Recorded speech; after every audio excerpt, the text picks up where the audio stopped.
The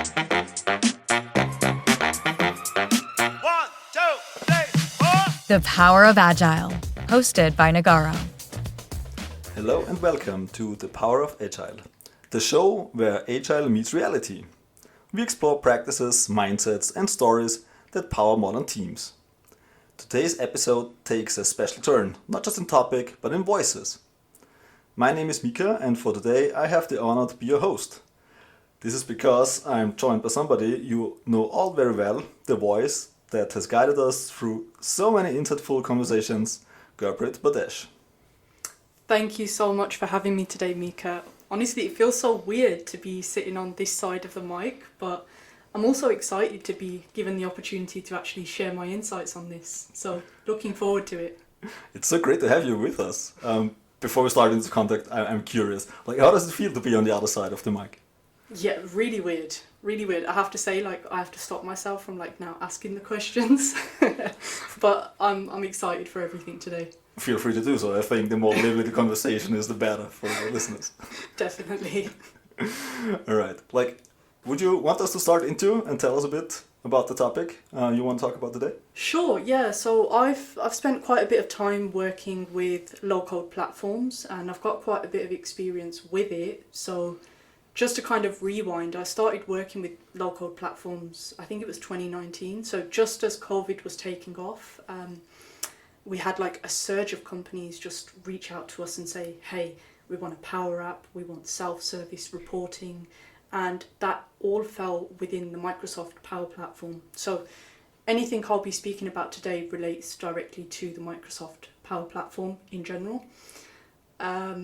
I'd say it was an interesting learning curve, right? At the time, we were working with Power Apps and Power Automate, but actually Microsoft hadn't even termed the coding language used in this platform, which today is referred to as Power FX, right? So long story short, Microsoft actually officially came up with that name, I think it was early 2022. So 3 years prior to that, I started working with it, and you can only imagine the kind of fun I had with, trying to debug and resolve some of the error messages. So you're basically a very early adopter of that technology. Yeah, literally. You know what? I don't know if it's a good thing. I ended up with plenty of white hairs. And probably plenty of learnings, right? Yeah, definitely. Yeah. Maybe you can share some with us.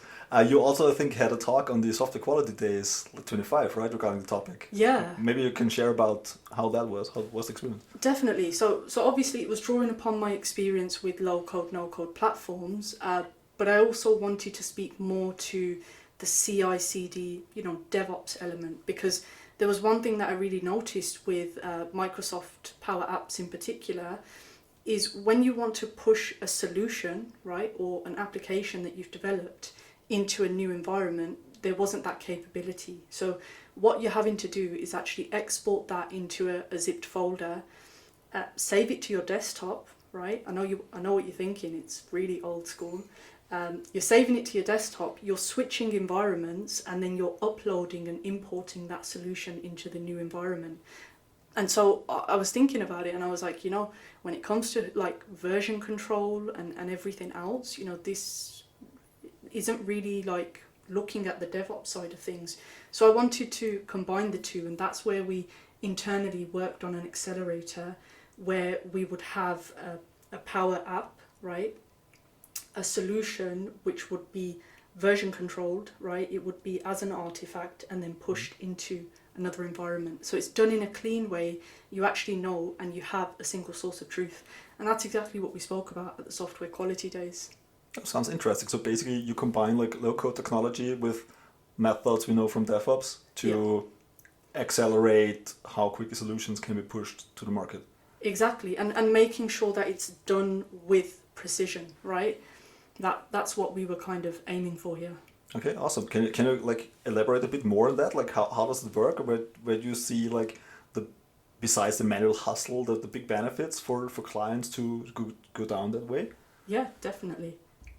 So I would say that there's 3 key benefits here, right? The first one is version control. You know exactly what what number that version is, whether it was a recent one, etc. You have this uniform, standardized approach. So that's your single source of truth. And then you've got the fact that Azure DevOps acts as your artifact repository, right? So every time you're exporting from Power Apps, right, that's then sitting in that artifact repository, and then it's getting pushed into the new environment. Anytime you need to actually have a look at, oh, what did the last version look like? You've got that there. And this is really important because in Power Apps, for example, you don't have this repository. Once you publish all of your changes, right, the new version is your truth. And then, yes, you can revert to the previous version, but there's no clear, consistent way of defining what changed in between those versions. So that's where it becomes really difficult to kind of backtrack and have a look at that.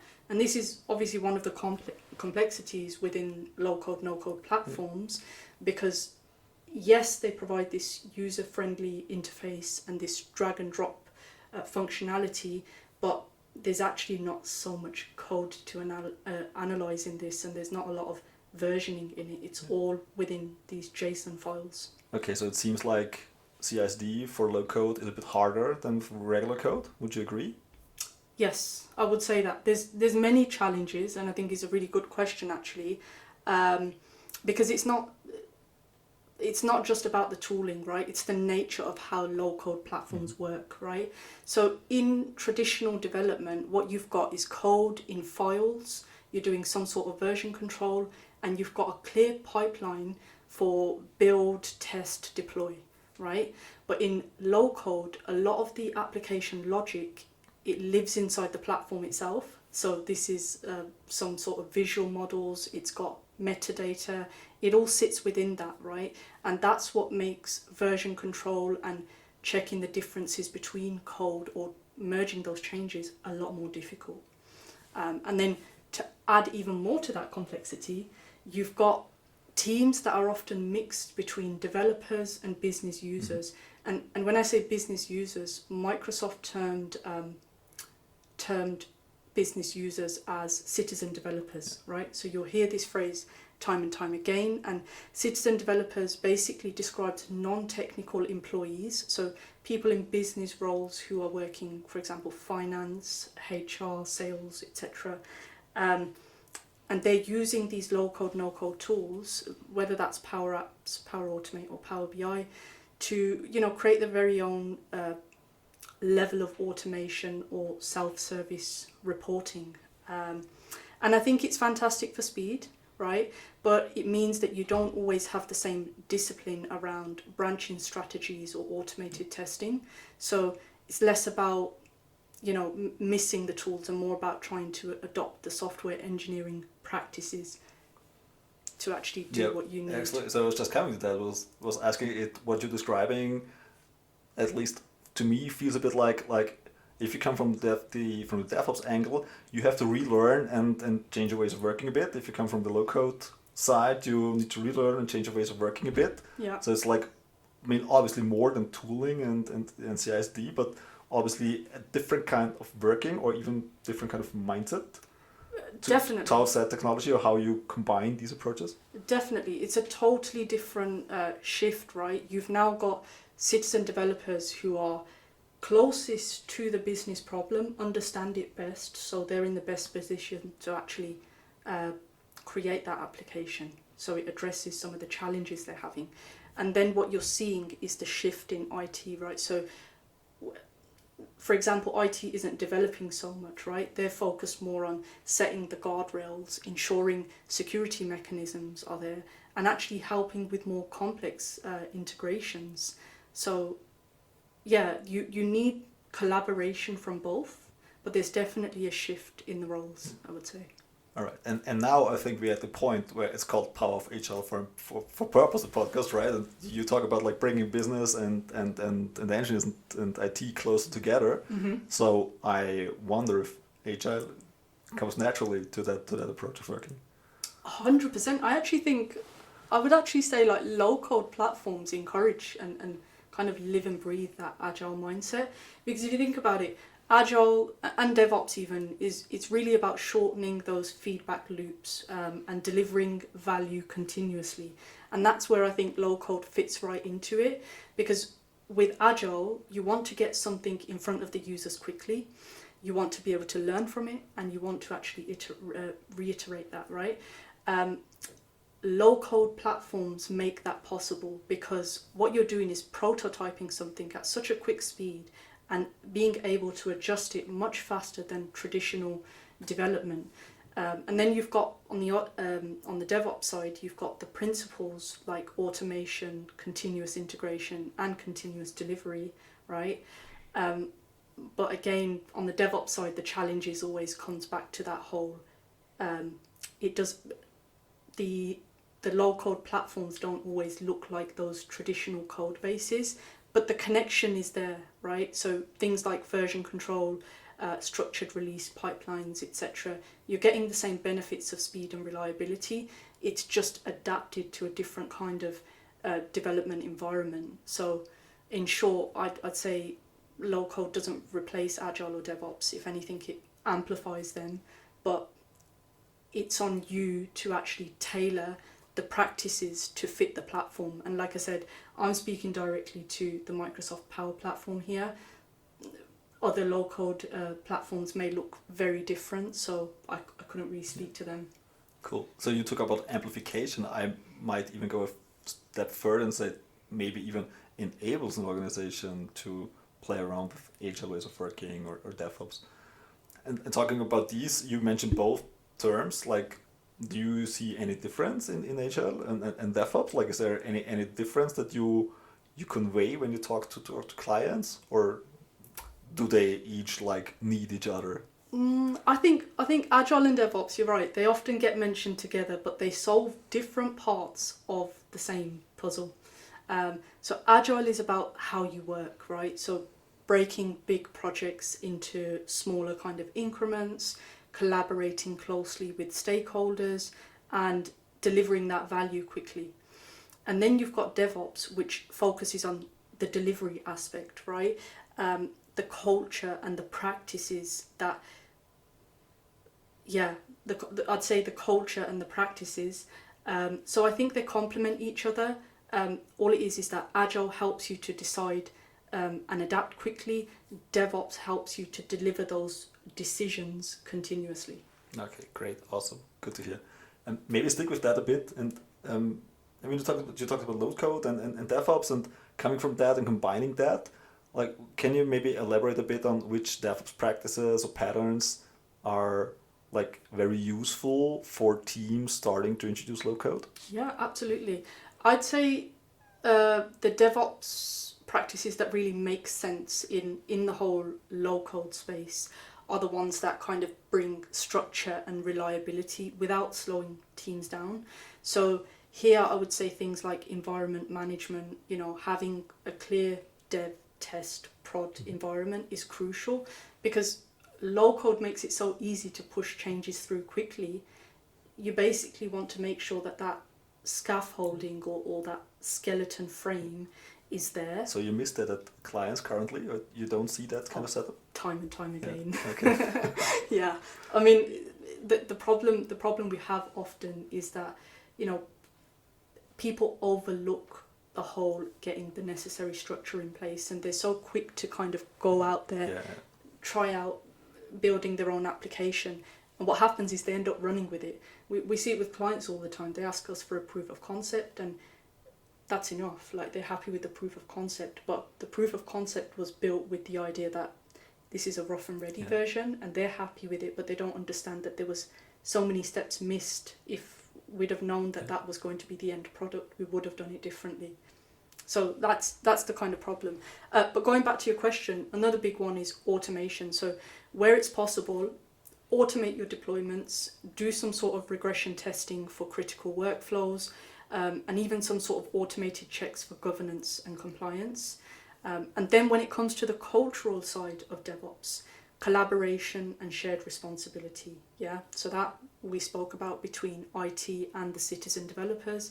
I'd even say that's probably more important in low code, because you've actually got the citizen developers who are working alongside professional developers.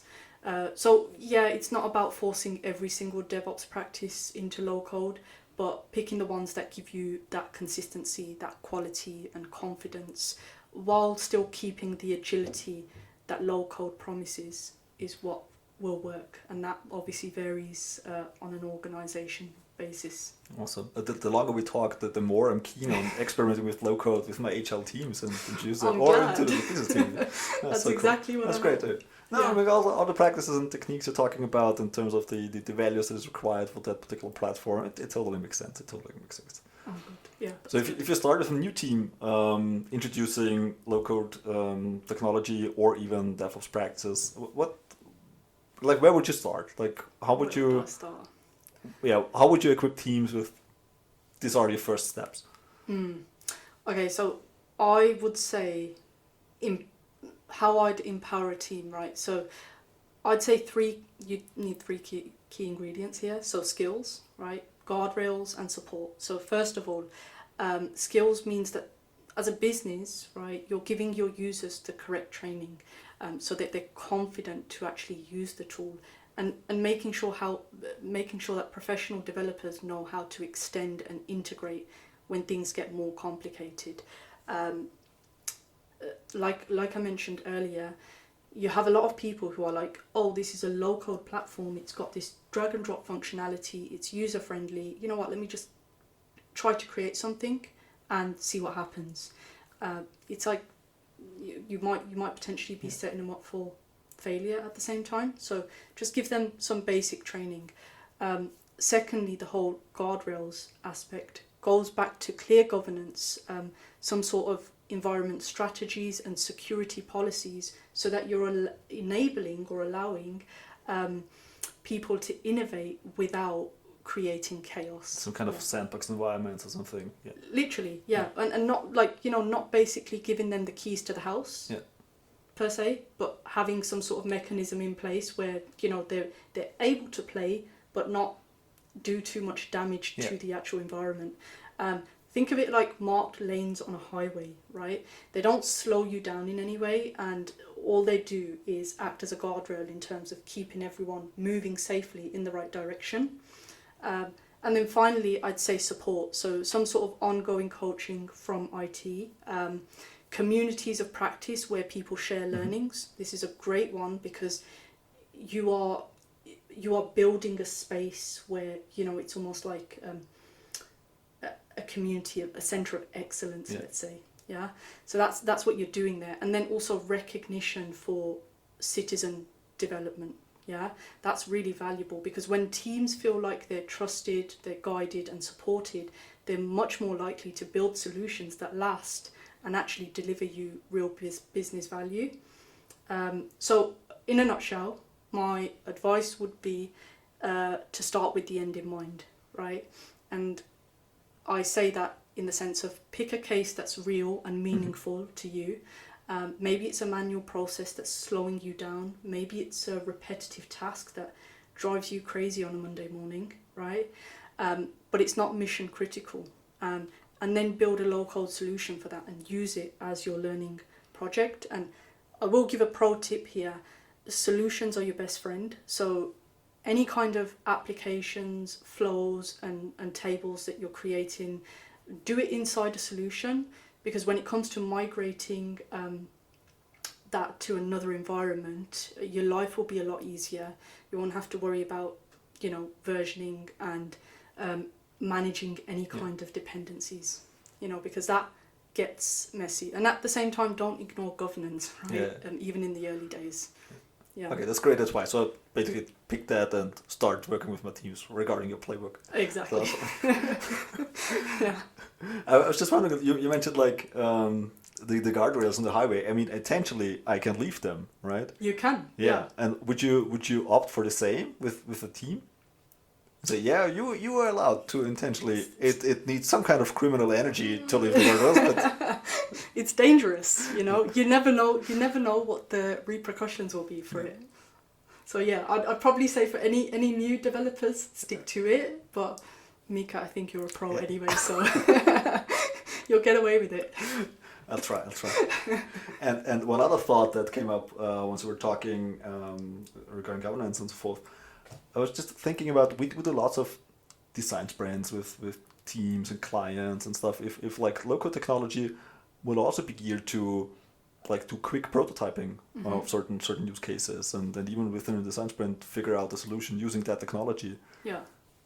This is absolutely possible. I've done it so often where I've like quickly done a prototype for someone. Of course, like I said, back in 2019 when I started working with Power Apps and Power Automate, the connectors were limited. Now we've got so many connectors out there. All it comes down to is licensing, when you want to use those premium connectors, but anything is possible. You just need to kind of understand what the business problem is, what it needs to address, to actually know how to build that level of automation out. So that's all I'd say is, getting that requirements gathering piece is crucial. Yeah, got it. Yeah, Got it. and that's where I say start with the end in mind. Yeah. Yeah. Starting with the end in mind is actually a good point, because like you talk about start with the team and enable them, and then talk about like the COE and stuff like that. I was just wondering if you start small but want to bring it to the whole organization, like to scale out low code and DevOps principles and all of that. I mean, maybe a COE is a starting point, but any advice here how to scale these approach of working? Interesting question. I've never done it like that, so I've always started because the problem is when you start to build that up, you need to have those guardrails in place, right? So that's why we really focus on getting that right at the beginning, because if that then is going to be rolled out across the organization, it's fine. I've had many cases where, for example, once we had a company approach us and they wanted a whole crisis management solution, but they wanted an automated way of doing it where, for example, the level of the crisis needed to be defined, and based on that, people needed to be looped in, and like a Teams channel needed to be created and multiple other communication channels, and certain actions needed to be kicked off. Is a prime example of this is being used by upper management a lot. And so that's where I say start with the end in mind and make sure you build that out properly. Because once 9 times out of 10, once you've got that power up, right, people will just run with it. Yeah. And so if you give them something rough and ready and say, hey, I'll come back to it, that won't happen, right? And the other problem you have with low-code platforms is sometimes the delegation is very sneaky. So what works on a small low-scale level, right, can fail silently when you're rolling it out across to everyone. And so that's something I still haven't figured out with Power Apps. Maybe we need a part 2 when I do. Yeah. Yeah. We'll do another podcast episode if you figure it out. Yeah, definitely. Okay, so it's wise, is give them something to play and to destroy it. Yeah. Okay, I think time flies when you're having fun. Yes. You have like any like final advice, or what would be your key point and say, okay, I think it's time to start working low code and DevOps and. Yeah, I think my closing thought is quite simple. So low code isn't just a technology, it's a whole mindset. So it's about empowering people, fostering collaboration, and delivering value faster.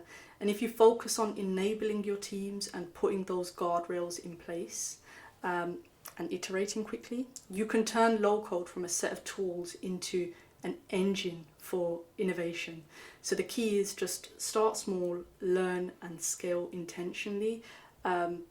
And yeah, don't wait for permission. Start building, experiment boldly, and let your ideas drive real change. Wow. That was a strong statement. Thanks for that. I was so glad to have you here. Many thanks for all the insight. It was super fun. It's been a pleasure. I appreciate it. And next time, I guess you will be on the other side of the mic again. Definitely. Thank you for having me, Mika. Thanks very much. Enjoy.